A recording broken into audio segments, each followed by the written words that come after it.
Good evening, dear friends, and a very warm welcome. I hope you can hear me. Can everybody hear? Yes, thank you. Thank you so much. A very warm welcome. Thank you for joining in for the next session of History Talks. What I'm going to talk about today is the end of the most, which is undoubtedly the most advanced civilization, and also the emergence of the Vedic culture.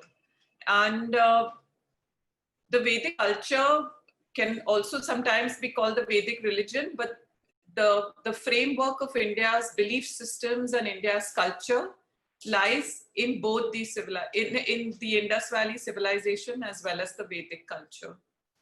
So the devout Brahman who chants, salutes the sun god every morning with a palm full of river water, is whilst chanting the Gayatri mantra, is doing exactly the same thing that his ancestors may have done 2,500 years ago. So what I want to highlight when I say this is that this makes this civilization, the ancient Indian civilization as currently our civilization, as a very unique one. Because if I were to put it in a perspective of the other civilizations that started with Indus Valley, so the Egyptian civilization, they aren't mummifying their dead or building pyramids for them any longer. The Greek and the Mesopotamian gods are no longer prayed to.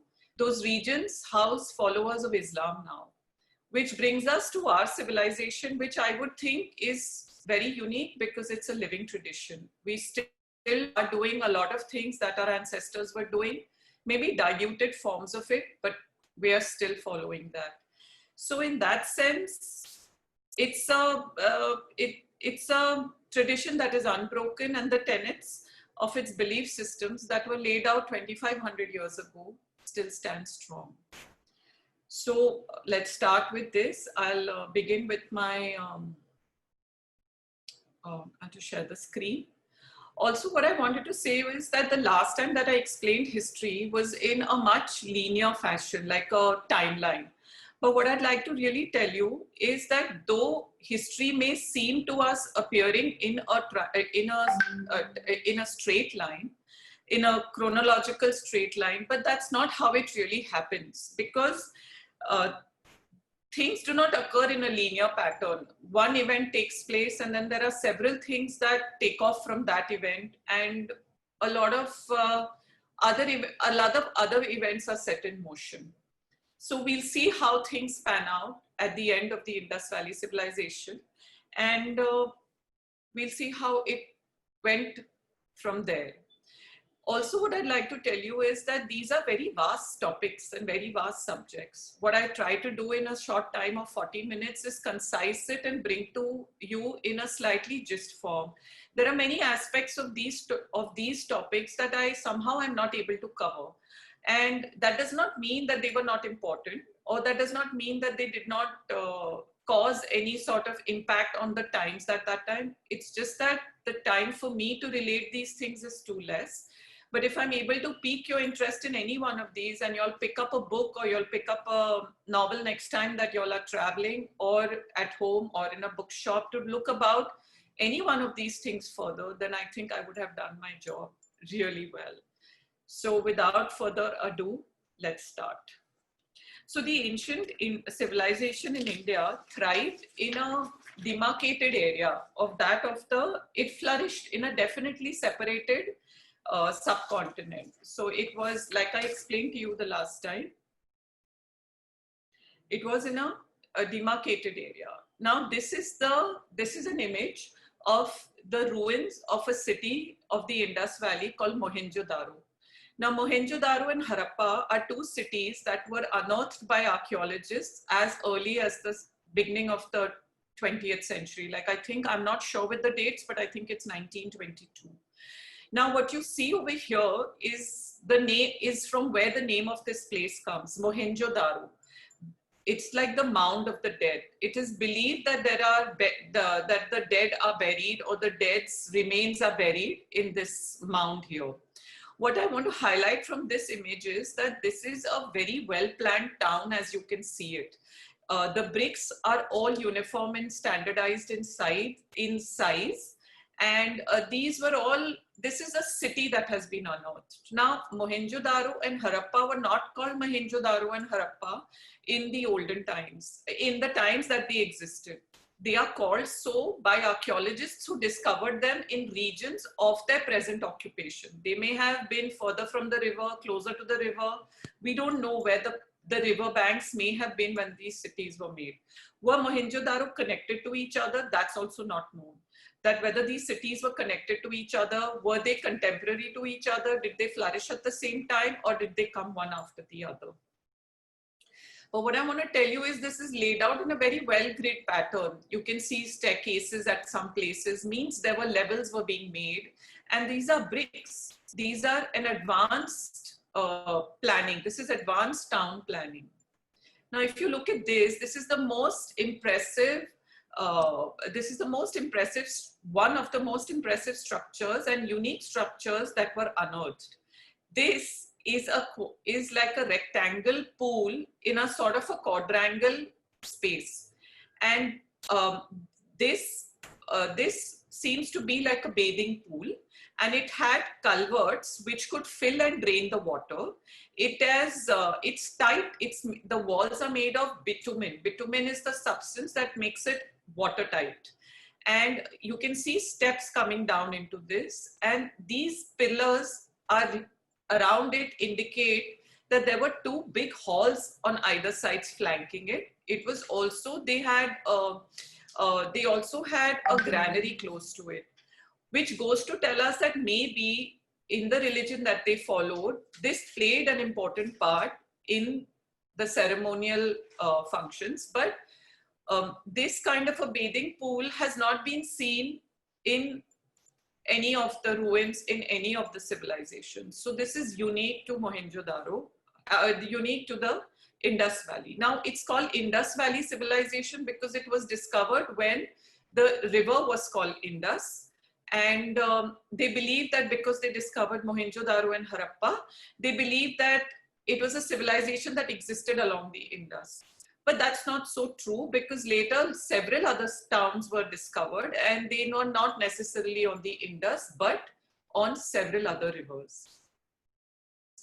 Now, every house had a well, and every house, they had broad streets, probably as broad as 34 feet. They were perpendicular, some running longer than a kilometer. They were cut at right angles, cutting the entire city into quadrangles and squares. Why I highlighted this was to show you the size of the bricks. They are uniform, standardized size of the bricks that you find across all Harappan cultures across the civilization. So which also goes to tell us that there may have been some sort of governing board. Either there could have been a municipality or one government, because standardization of something indicates the presence of a governing body, because it's common everywhere. Now, this is from a book of a scholar, A.L. Basham, and this is a interior of a house that they've sketched. Now, you can see the timber roofs. You can see windows in this house. You can also see steps in this house. Also, every house had toilets. Every house had an attached bathroom. And these bathrooms, the water would drain out into the alleys outside the houses, in which they had drains, and the drains would take that water to a culvert, which would eventually drain out into the river. So why I want to tell you this is that this was an extremely advanced urban city. I would say much more advanced than probably some towns or cities that we live in, and where we are trying to deal with the problem of open defecation. Also, the windows were only on one side, and they never opened into the alleys. They were always on the back side of the houses. Some houses were 2 stories, and the bathrooms are made in such a way that people can stand and take a bath, which is very similar to how people still prefer to take a bath in India, which is standing and emptying pails of water on their head.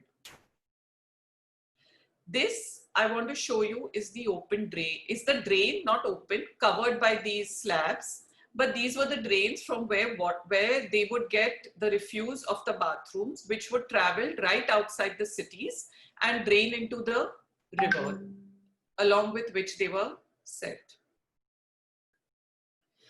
Now, it's very strange to think that such an advanced civilization left without a single memory. It's almost as if to say it just stopped.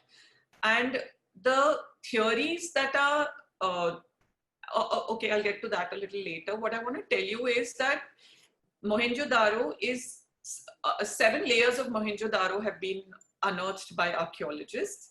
By 7 layers, I mean one city built on top of the other, and one city built on top of the other. So the topmost layer would be the most recent layer. So when you see the most recent layer, a limited scientific examination of skulls and skeletons has shown 4 distinct racial types in the regions. So it's the Aboriginal Australian proto-astroloid, who is supposed to be the original inhabitant of Indus Valley.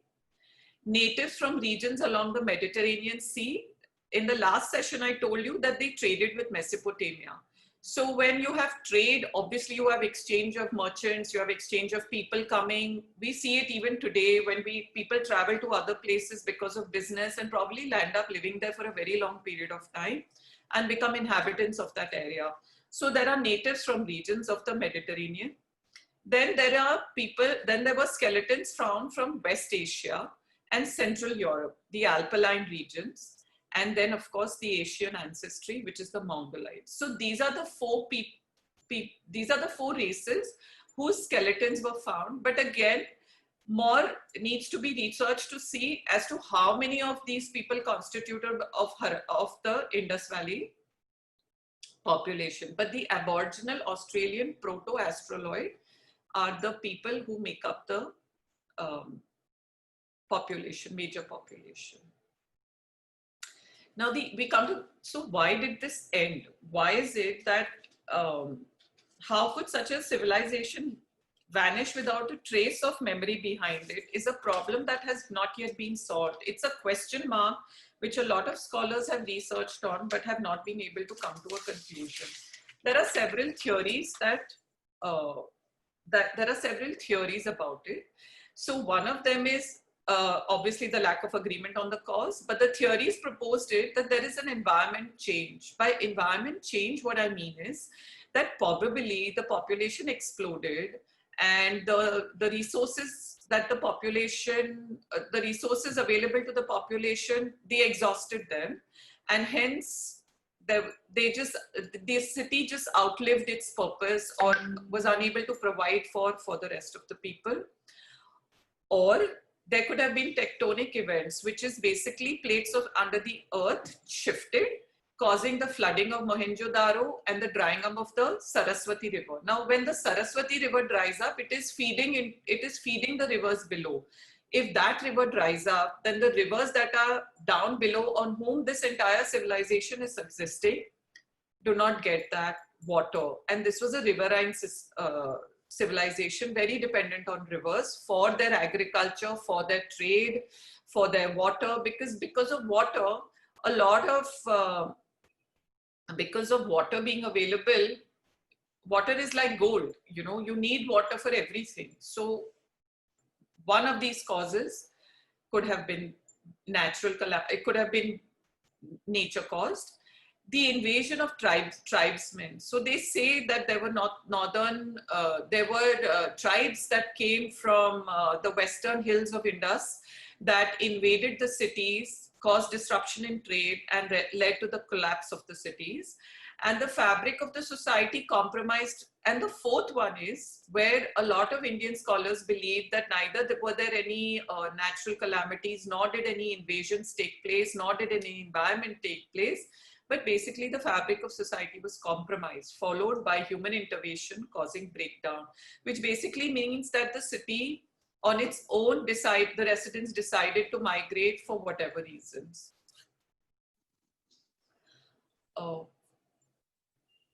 Now this is a image where we are coming to the basic migration Now, when I talk of migration and the migration theory, which is holding good, I am seeing that I'm showing you this image, which is from the internet.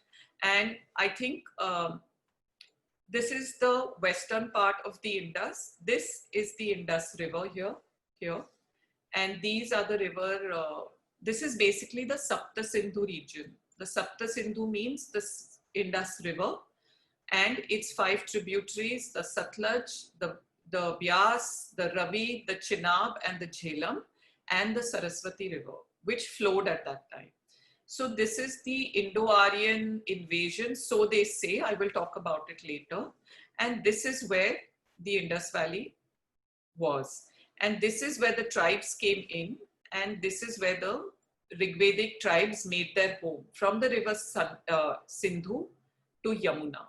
They have to yet cross over to go to Ganga. So this basically, the Rigvedic tribes lived between Sindhu and Yamuna.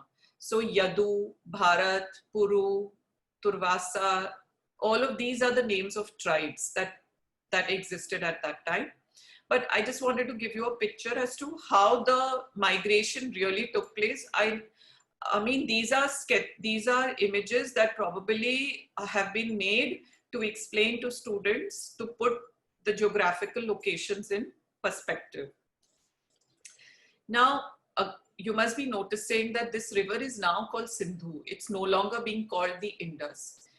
And that is because the people who lived here called it the Sindhu Nadi. And the Indus was named, the Indus Valley Civilization and Indus are recent names or Western names that were given to the river. So this is Sindhu River, and the Persians couldn't pronounce it as Sindhu, and hence they couldn't pronounce the S, and so it became Hindu. Hindu traveled to Greece, and the Greeks called it by its name. The Greeks called the people who lived along these rivers by that name India, which we call it right now, and Indica or Indus.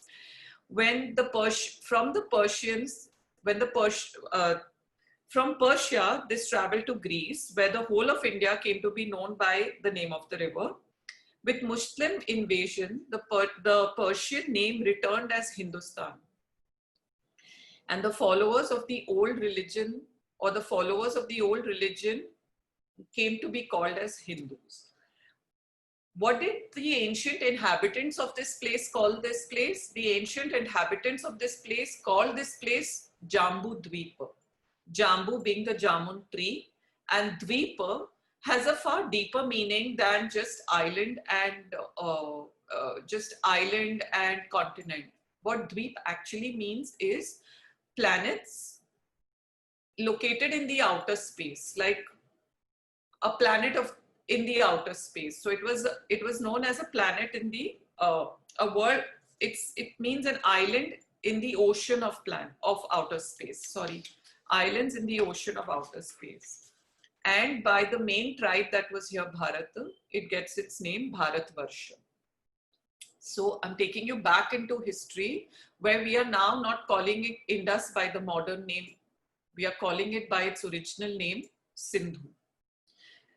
Now, so let's talk about the tribes that came in. So now there is a huge similarity between, so now the Indo-Aryan language, which is the Indo-Aryan language, has similarities, and a lot is taken from the Indo-Iranian dialect. And the Indo-Iranian dialect is a part of the Indo-European dialect, which gives us to say that it is the Indo-Europeans, it is the European region from which this migration starts to take place. So what happens is that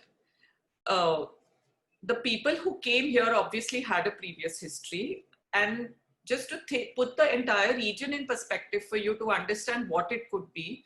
So the people who came here obviously came from somewhere, and their ancestors and their forefathers were Greek, Roman, German, English, Dutch, Spanish, Russian, French, and the present day Scandinavian nations. Just to give you just to help you locate the place or the region from where they came. Now, this is proposed that they came from there, and all of them lived together in a particular region where they interacted with each other and then decided to separate out. Some went down south and came, some went down south to the Mediterranean region, some moved east and came to the Iranian plateau, and from the Iranian plateau, some of them separated and came on to the east, to the Punjab and to the east of Afghanistan. So if you look at the languages, then you'll see that in Sanskrit, and how is this, how do scholars put this two and two together? Because the Sanskrit words, so every human being, first relationship that he or she understands is with parents, and those are the first words that are created. So the Sanskrit word for father and mother is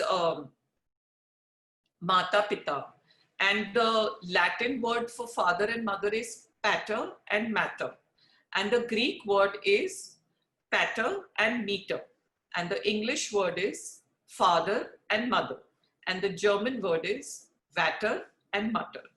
Now, this clearly tells us that all these ancestors of these tribes that came here were all living together in close proximity and then separated. The locality of this region, the time when all of these different people lived together, is a subject of debate and controversy. One or more of these groups separated and moved, like I explained to you earlier. Now, the remaining clans that didn't settle in the Indo-Iranian plateau moved towards, crossed over the Hind Kush and came towards Punjab and pushed the local population that was living there. The local inhabitants were pushed further to the east, to the west, and to the down of India. Now, this is a very important moment when we transition from prehistory to history. So if you look at the Indus Valley Civilization, they were an urban people. They lived in cities. But if you come to the Vedic civilization, they're rural people and they live in the countryside. The Indus Valley built in brick, the Vedic civilization built in wood and hay. Bricks are used much later, much later for altars in a later stage. There was a script in the Indus. There is an absence of writing, but that does not mean that they didn't have anything. They didn't have any literature, because their literature was with oral transmission by Shruti and Smriti. So you hear and you remember and you say. Now you see phallus worship there, because we saw last time there was a seal with the proto-Shiva figure on it. There is no phallus worship with the Vedic people. Again, there was an importance of the bath, because they have many halls and verandas associated, and some sort of ceremony must have happened with the bath. But in the Vedic civilization, we have worship of Rig-Vedic deities. We saw the mother goddess statue in the Indus Valley. There is no longer a mother goddess statue. In the Indus Valley, there were no major weapons of war. There was no armor. They had slings. They had a small, you would have to dig for the farming and little bit of things here and there, but they had no major weapons of war. But when you dig, when archaeologists and archaeology has discovered armors of metal plates and the presence of gold in the Vedic civilization. Again, the wheel was the pottery was of a very advanced quality in the Indus Valley civilization, but when you look at the Vedic civilization, the pottery is very ordinary. Now, in the Vedic civilization, you see hunting, you see chariot racing, and in the Indus Valley, you have indoor hobbies. Now, why do you have indoor hobbies? Because, how do you know that? Because these were citadels. They were cities or towns which had huge walls at their entrances. Definitely they had threat from someone, but who they had threat from, we don't know, because they have no weapons of war.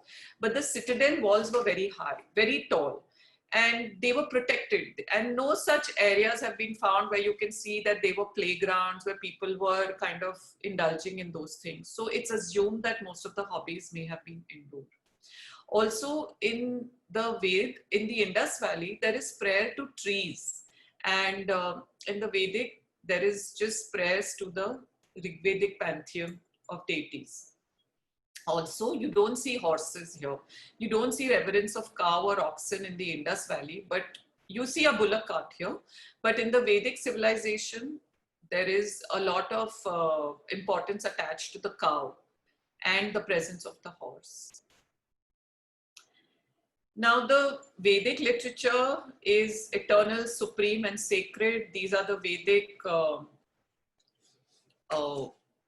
this is the Vedic literature. It was a literature that grew over a period of more than 1,000 years. Nobody really knows the exact time. There are the Ved, the four Ved, Rig Ved, Samved, Yajur, and Atharva. These are books of hymns and mantras, books of chants. They give you formulas to control demons and spirits, and books of sacrificial prayers. Also, in the Rig Ved, there are 10 books in the Rig Ved. Book number 2 to 7 are the oldest, and they are understood to be having been composed by family of rishis, like seers. They were the ones who composed these verses. And these verses are arranged according to the deity they are being prayed to. The Brahmanas, the Aryankas are all literature that explains the Rig Ved mainly, because what happens by the time 500, 700 years elapse, and the language that was used in the Rig Ved becomes very archaic and unable to be explained to people, and hence the Brahmanas were written to explain the prose of the Ved. Now, I just thought I'll put this in a table for you, and in the coming sessions that we have, religion is going to be a very important part, because India did develop a huge amount of philosophy and religion along with times as it passed. 3 major religions were born here, and we have a lot of thought, a lot of inquiry, a lot of people trying to understand the purpose of life and things like that. So this is the first of the many that I will be enlisting in the coming sessions.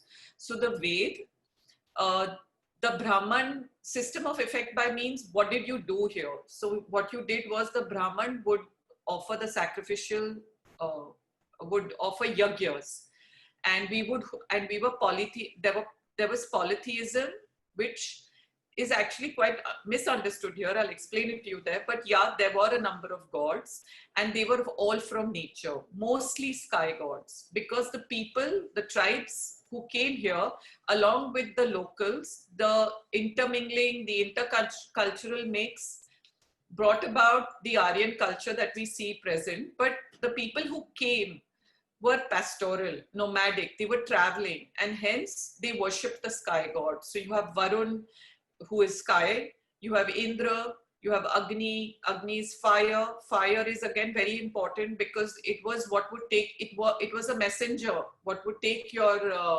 desires up to the sky for the sky gods to fulfill. So there was nature worship. Now you see here, there is Vayu, wind, Usha, sun, Agni, fire, Indra, rain, Varun, sky. Now, it was karma kand. It was ritual based. You had rituals and sacrifices here. And then there was no genesis of Atman. There was no Gyan Kand. There was nothing like that. It was just rituals and sacrifices and chanting of mantras and hymns. And there was no belief of moksha, because you believed that you came out of the 5 elements of nature, which is the pancha tattva bhutas. So you have the Purushartha, but the Purusharthas are only 3: Dharma, Artha, and Kama. But that also comes much later. Currently, what we are talking about, the early Vedic age, is only rituals and sacrifices. There is no genesis of Atman, there's nothing. Currently, there is only this much. The Ved flowing into the Upanishads comes much later, much later. A lot of time elapses for that. Now, if I were to juxtapose Vedic literature with the sacred books of world religion, just to give you an idea, because a lot of people tell me that Judaism, Christianity, and Islam, even the Hindus have holy books, and those books are the Ved. But well, that is true, but the Ved were not a book, and they were not written for a very long time. and they were oral, and a lot of time passed before they could be compiled. In fact, I think it is only till 500 BC that really, when Panini codifies grammar, the Sanskrit grammar, that it all comes together.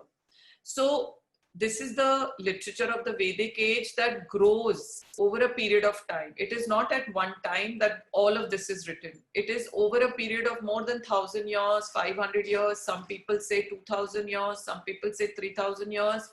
One really can't say. But it could be 2000 to 750, 1750 BC, or it could be 1500 to 1350 to 500 BC. But let's say it took at least 1,000 years. So they are spiritual texts, they are ritual texts, and they are historic texts. Ritual because they contain the mantra and the rituals to be performed in the yagyas. They are spiritual because they give you the three aims that a human should have, which is dharma, kam, and artha and kam.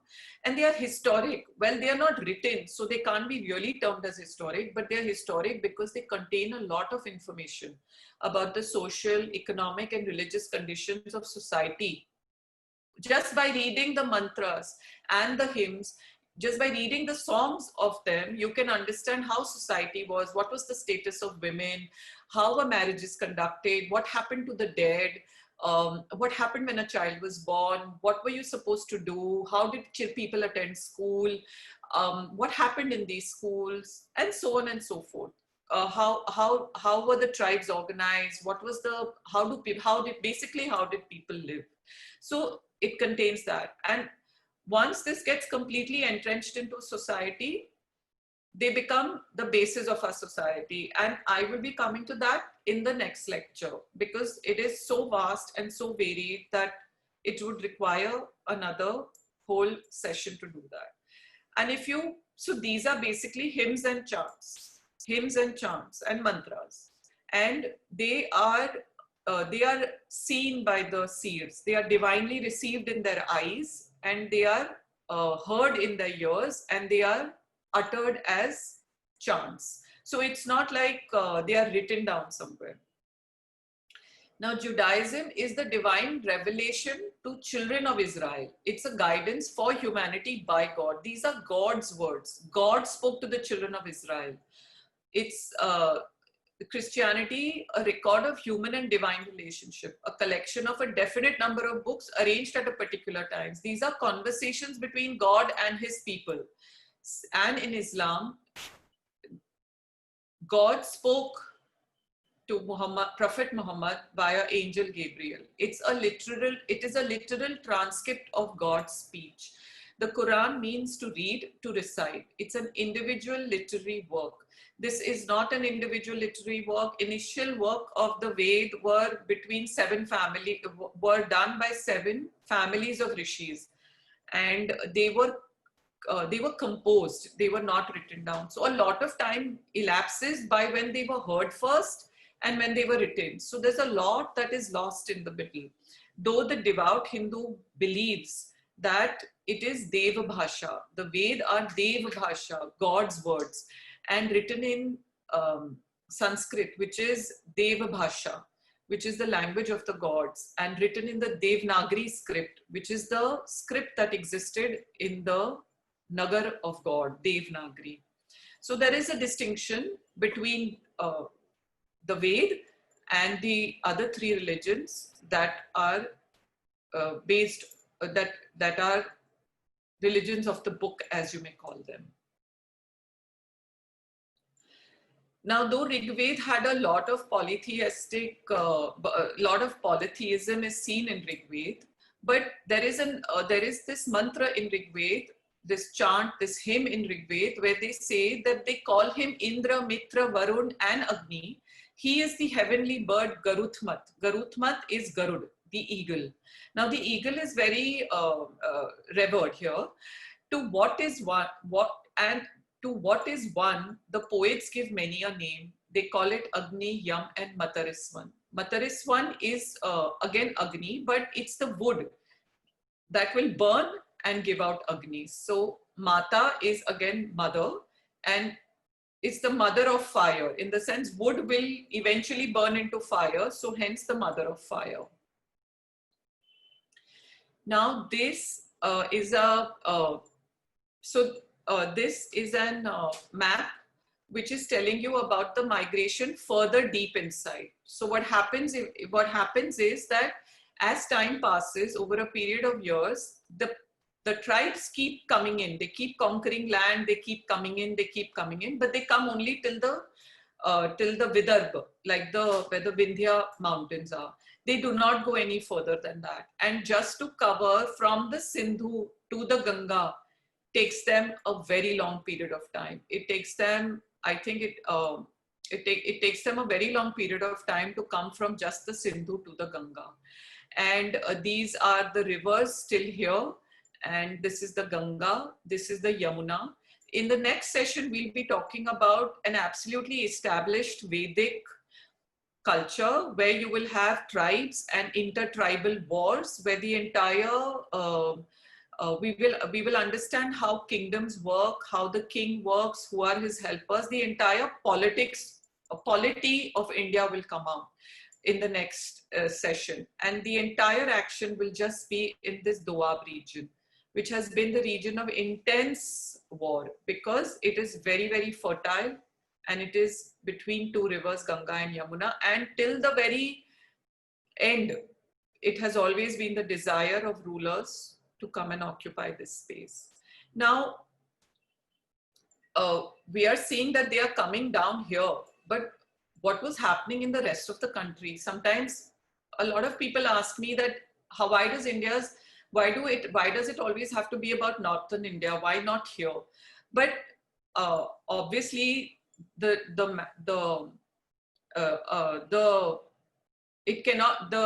history cannot have been only here. People couldn't have lived only here. They were living elsewhere. They were living as hill tribes, and people kept getting pushed down. The local population kept getting pushed down. And ever since we walked out of Africa, we've been just walking. I think migration has been the key, because for survival, for better opportunities, for better pastures of land, first we were hunter-gatherers, then we became pastoral. We have been always walking, always walking. Now, a long generation of teacher-pupil tradition kept the Ved literature alive. It is called the Guru Shishya Parampara.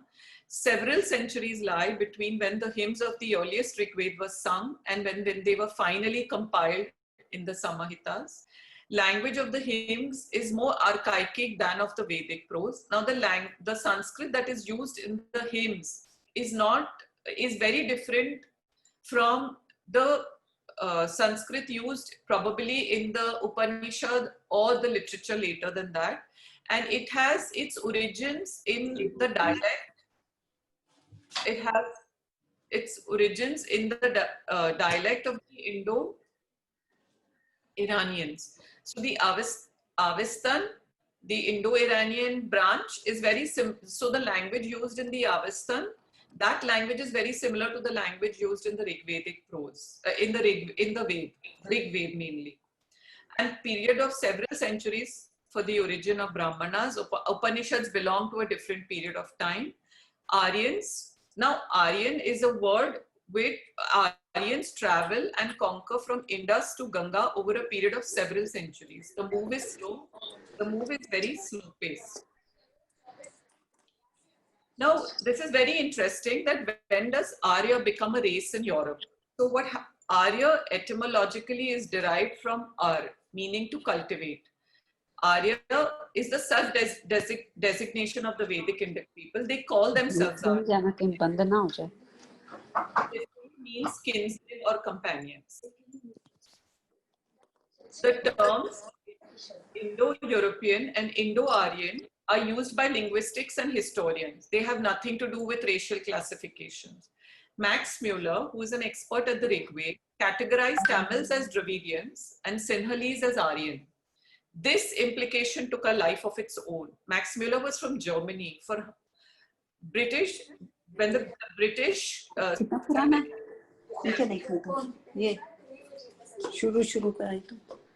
can you please mute yourself? Thank you. The British colonial administrators used the science of race to transform this linguistic origin category into a race. And in over a century, the Aryan race concept became the basis for 20th century Nazism. Now, these are burials in Karnataka, and they are called, they are megalithic burials in Hirenbekal in Karnataka. It is the largest necropolis of 2,000 burial stones. Now, what was happening down south? This is dated to be somewhere around 800 BCE to 200 BCE. These are megalith burials, which are seen, of course, in India, but majorly in the southern states, a large part in Karnataka, and also in the Mediterranean regions, as well as certain areas of Europe. Now, these were there is the Sangam literature that talks about southern India, but that is very extant and very far and in between, and not enough to tell us what really was happening in the southern states. But the Dravidian language has Tamil is now Tamil is the oldest language. They say almost as old as Sanskrit, but it is a part of the Dravidian language. And there is a language near the western part, the west of Indus Valley, in Balochistan, in a small tribal hamlet called Brahui, where a lot of similarity exists between the Dravidian languages in our country down in the southern states and there. And there is a distance of almost 1,500 kilometers between the closest neighbor to those hilly tribes is 1,500 kilometers, which again goes to tell us that probably they were the original inhabitants of the Indus Valley, and they moved, some stayed back and some moved. So also to conclude, I would like to conclude this with a Sanskrit phrase, Vasudeva Kutumbakam. Vasudeva Kutumbakam, in which Vasudha is the earth, Aiva is, and Kutumbakam is family. So it means that the whole world is one single family, a small, tightly knit nuclear family. These words Vasudeva Kutumbakam come from a mantra in the Maha Upanishad. So the whole world, it is a fact that emerged from the observation and analysis of the scientists of those days and recorded in their reports. These scientists were known as rishis and seers. And Vasudeva Kutumbakam. With this, I conclude my talk. Thank you for being patient listeners, and thank you for joining in. I'm opening this thing for some question answers. If anybody would like to ask me some questions. Thank you very much, Preeti. Thank you. Welcome.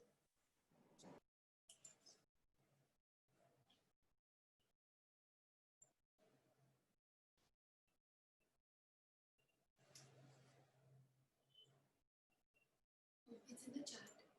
One question. Preeti, thanks. A very interesting talk. I'm definitely looking forward to the next few continuities to it. And I'm sorry, but I have to leave now. Thanks, Jaya. Waiting for your next talk. Thank you, Jaya. All the best. Thank you. Thank you so much, Preeti. It was very interesting. Thank you. Thank you for. I missed out the earlier one, but Jaya sent me the link, so I will watch that first and then again join the third one. Definitely. Thank you so much. Very nice. Rachna Tiwari is asking me if the religions which originated in India are Hinduism, Jainism, and Buddhism. Yeah, they are. Hinduism is actually a culture, but yeah. And Jainism and Buddhism originated in India. We'll talk about that in the next session.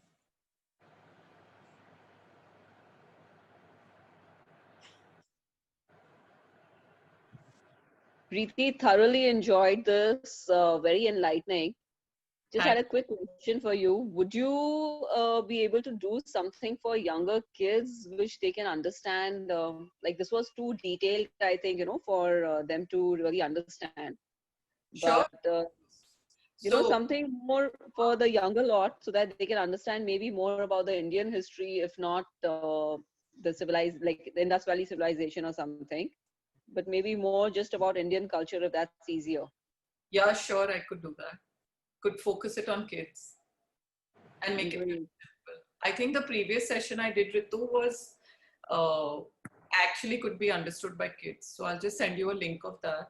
Maybe. Yeah, that would be great. Because Krishu has been sitting with me and he's trying to understand this, but I had to explain to him in between because he couldn't really understand what was going on in this. Yeah, it gets So I'm sure it would be meant for the children. Yeah, I can do it. Definitely do it. I'd love it if he would be interested in his ancient India. Great. Preeti, the people who inhabited the Indus Valley, were they indigenous, or did a bunch of these people come from the northwest, which is what you said, which is from Europe through Iran and then into India?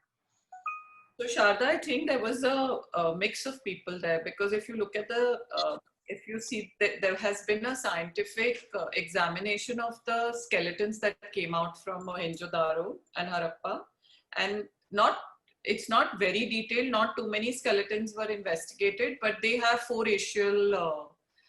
they have identified 4 racial skeletons. So you have the Astroloids, you have the Alpinoids, the Mongolites, and people from Mediterranean region.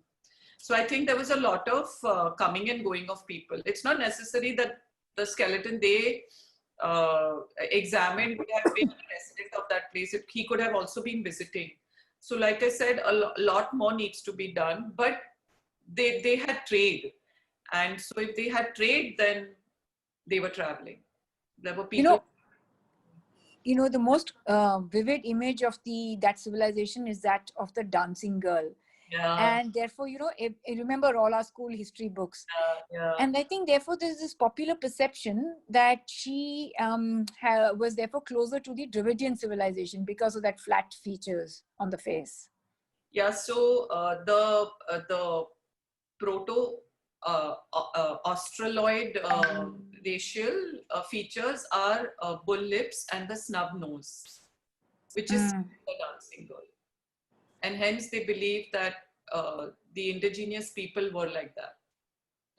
And sorry, my last question. I saw the 4 theories that you put forth on why this civilization just disappeared. But you're the expert, you've studied this a lot. Amongst these, which do you think holds the maximum water? So I personally, with the amount of reading I've done and the amount of whatever we studied in college, and we had archaeologists coming and giving us talks, definitely there was a natural phenomenon, and that dried up the river, which is for us to see the Saraswati River dried up. And this was a riverine civilization. It depended on the river. It used the river to reach up to the seas to trade. Without trade, it was not prosperous. And if the river dried up, then the city became inhabitable to the people. And there is no evidence of any invasion. There are no stunned skeletons, barring 1 or 2 found in bathrooms and things like that. In the excavation, there has been no sign of any forced entry. So it's not that people invaded. I think it was a continuous process. I think even today we can see it all around us. For work, we are constantly traveling. We go where the pastures are greener. I think it was continuous. And I think there was a natural calamity that took place, and people just went right and left. They left the city. So the ones that moved right came to the site that we live in, and the ones that moved left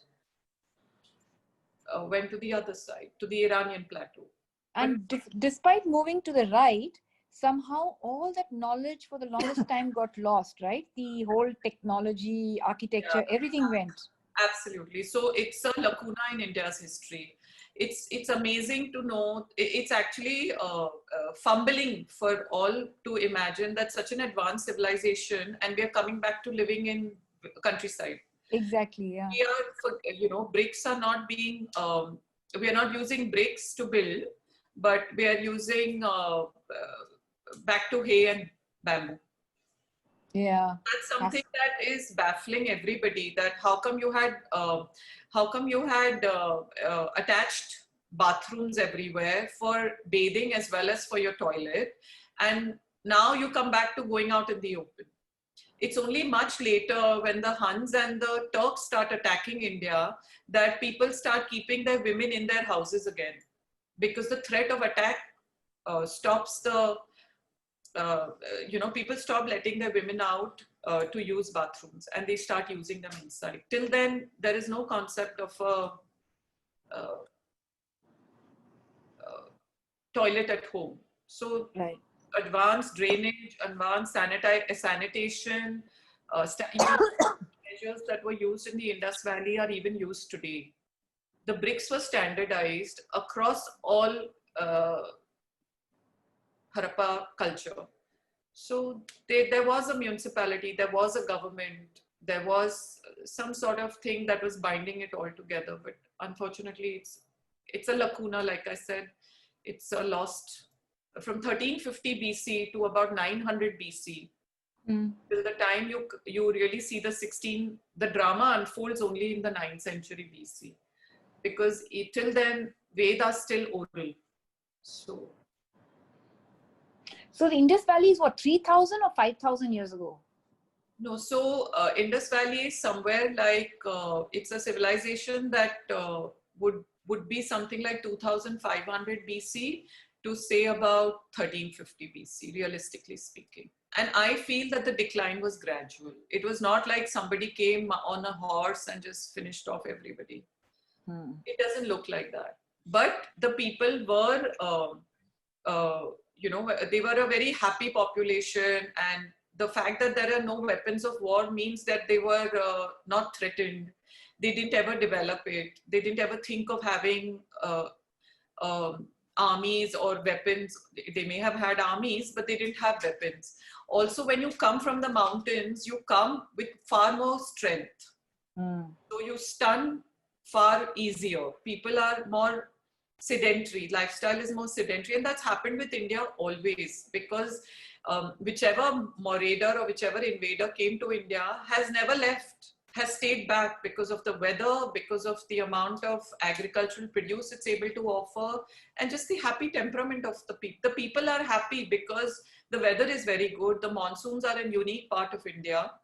And whether it's Alexander, whether it's the Mughals, whether it's the Afghans, whether it's whoever came never left. They right down to the British. They had so many colonies, but they loved it here. They lived here. It was If someone gave me a time machine, I would time travel back to the Indus Valley. Sometimes even I feel so. Yeah. It's just so endearing to read. And actually the matter is too exhaustive. It's just very difficult for me to put it all together and just put it in 40 minutes. And sometimes I feel I'll leave something, I'll keep something, but for another day. Thank you so much, Preeti. Thank Fascinating. you. Thanks a lot. Thanks, Preeti. Thank you, Ankit. Thank you so much. Hello friends, thank you for watching the second session of History Talks, Itihaasa Kathayati. If you liked watching, please subscribe to the channel and spread the word. Session 3 coming up soon. See you.